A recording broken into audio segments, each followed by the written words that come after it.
बड़ी डेवलपमेंट है डिप्लोमेसी को अगर देखा जाए। पिछले तकरीबन 5 साल से भारत और चाइना जो है वो मुसलसल लगे हुए थे मामलात को नॉर्मलाइज़ करने में, लेकिन अब इंडिया और चाइना जो हैं एग्री हो गए हैं ऑन पेट्रोलिंग अरेंजमेंट्स और ये जो मिलिट्री स्टैंड ऑफ है इसकी रिज़ॉल्व करने के लिए। मैं आपको एक बात बताऊँ, India is very much interested in conflict resolution with China, but India is China ने एक सपना देखा था कि भाई वो डॉलर को खत्म कर देंगे और पूरे दुनिया के अंदर एक दबदबा होगा युआन का, यानी कि चाइना। दोस्तों, भारत चीन के बीच सीमा विवाद को लेकर बड़ी खबर सामने आई है। दोनों देशों के बीच वास्तविक नियंत्रण रेखा को लेकर ऐतिहासिक समझौता हुआ है। भारत और चीन फिर से पेट्रोलिंग को लेकर सहमत हो गए हैं। भारतीय विदेश मंत्रालय की तरफ से यह जानकारी दी गई। खास बात यह है कि महत्वपूर्ण घटनाक्रम प्रधानमंत्री नरेंद्र मोदी के 16वें ब्रिक्स शिखर सम्मेलन के लिए रूस की यात्रा से ठीक पहले हुआ है। बड़ी खबर है, भारत चीन के बीच एलएसी पर बड़ा समझौता। भारत चीन के बीच फिर से शुरू होगी पेट्रोलिंग। ऐसे में पाकिस्तान जो पहले ही माली मुश्किलात का शिकार है, उसके लिए पड़ोसी ममालिक की तिजारत किस हद तक जरूरी है, इसका कोई इनकार नहीं कर सकता। लेकिन अफसोस कि हम पड़ोसी ममालिक से भी तिजारत नहीं कर रहे हैं। भारत और चीन के बीच ऐतिहासिक समझौते की खबर है। Potential meeting between Prime Minister Narendra Modi and Chinese President Xi Jinping on the sidelines of the BRICS summit in Russia. Because India की पोजीशन बड़ी क्लियर होती जा रही है। तो टांगे ही नहीं है, खड़े कहाँ हैं? फिर मैं आपको समझाऊंगा हम कहाँ लेटे हैं। तो अजीत दोवल साहब को ले आए कि अब नई पॉलिसी पाकिस्तान के बारे में बनाई जाए, तो वो एक बड़ा टर्निंग पॉइंट था, मैं समझता हूँ, इस इत्तेहाद में शामिल होने की, जिसको भारत ने विटो किया था। फिर भी शर्म नहीं आ रही, समझ नहीं आ रही। ये जो जारी बात है, वहाँ पे एर्दोगान जो है वो रिक्वेस्ट करेगा पीएम मोदी से कि आप हमारी मदद करें, हमें उसको बनाने में, मेंबर बनाने में ब्रिक्स का।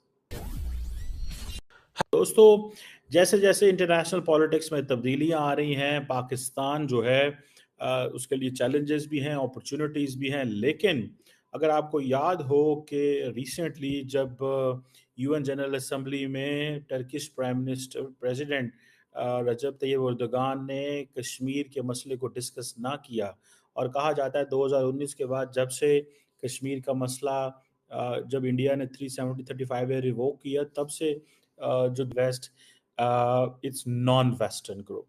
सो हम वो कह रहे हैं कि हम एंटी वेस्ट नहीं है, ताकि लोगों को मज़ीद, वो ममालिक को मज़ीद लेके आना चाहते हैं इसके अंदर।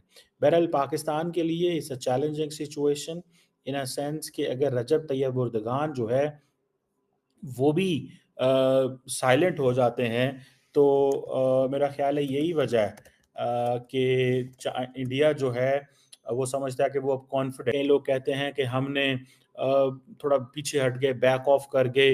मेरा ख्याल है कि इस वक्त जो गज़ा के अंदर सिचुएशन है या बाकी ममालिक के अंदर जो इस वक्त यूक्रेन की सिचुएशन है, जो टॉप प्रायोरिटी दी जा रही है वो कश्मीर को या इंडिया पाकिस्तान को नहीं दी जा रही, वो सिचुएशन को दी जा रही थी।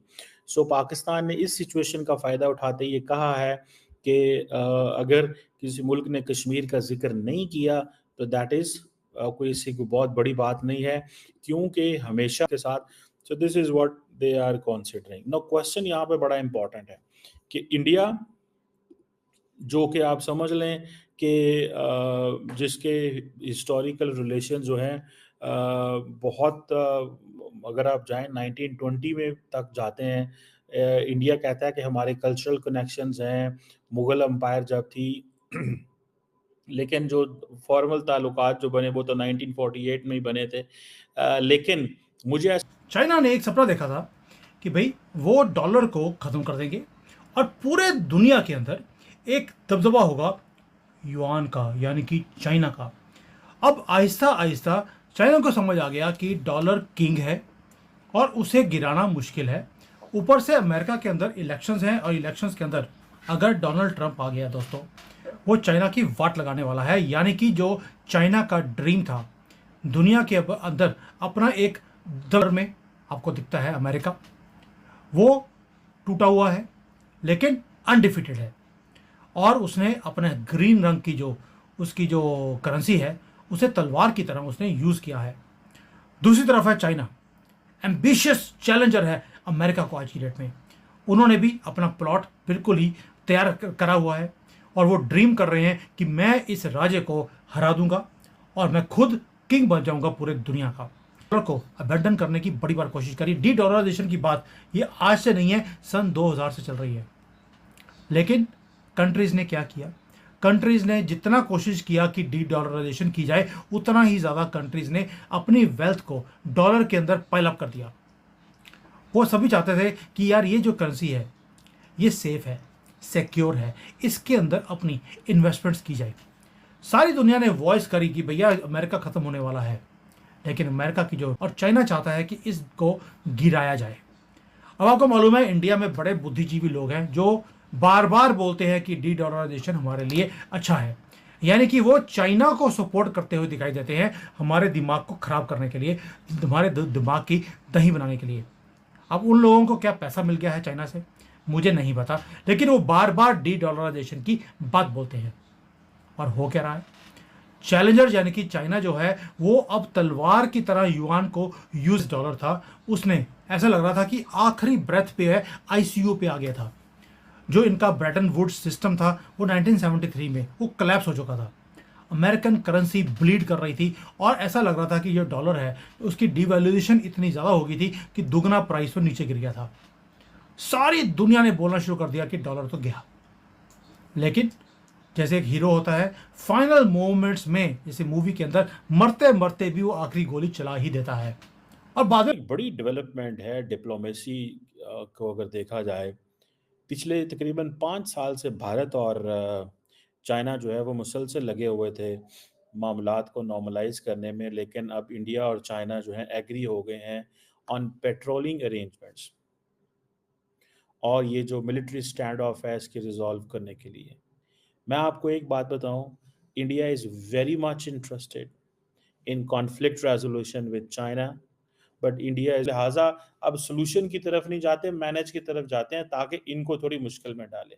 जबकि चाइना के साथ वो समझते हैं कि इतना बड़ा प्लेयर है कि इसको it's too big to be ignored, और उसको इग्नोर भी नहीं किया जा सकता। और अगर ये चीज़ सामने आ गई है तो इसको फटाफट ठीक किया जाए, लेकिन इतना को ठीक किया जाए कि इंडिया की जो रेलिवेंस है वेस्टर्न वर्ल्ड तक रहे, क्योंकि ये भी एक तासुर है कि इंडिया चाहता है कि जो western world particularly American governments के हवाले से फैसला हो गया, गवर्नमेंट ने ये फैसला कर लिया, और ये जो पेट्रोलिंग अरेंजमेंट्स हैं ये जो एलएसी है उससे बियॉन्ड तक जाते हैं, जहाँ पे उन एरियाज़ में जहाँ पे ऑलरेडी मिलिट्री जो है वो डिसएंगेजमेंट कर सके हैं। सो ये आप समझ लें वो जो इलाके हैं ना डेम चौक एंड डेप्सांग के, वहाँ तक ये मिलिट्री पेट्रोलिंग हो गई। सो ये एक तो दोस्तों, रूस में ब्रिक्स की मीटिंग 22 अक्टूबर 23 अक्टूबर को निर्धारित की गई है। एलएसी पर पेट्रोलिंग को लेकर समझौते पर विदेश सचिव विक्रम मिश्री ने कहा कि पिछले कई हफ्तों में हुई चर्चाओं के परिणाम स्वरूप भारत चीन सीमा क्षेत्र में वास्तविक नियंत्रण रेखा पर पेट्रोलिंग पर सहमति बन गई है। विदेश सचिव विक्रम मिश्री ने कहा, इससे 2020 में क्षेत्रों में उत्पन्न हुए मुद्दा का समाधान हो रहा है। दोनों देशों की सेनाओं को अपनी पुरानी जगह पर पहुंचना पड़ेगा, या कहें कि पहुंच जाएंगी। इसके साथ ही डिसएंगेजमेंट के बाद बफर जाने में भी पेट्रोलिंग का रास्ता साफ हो गया है।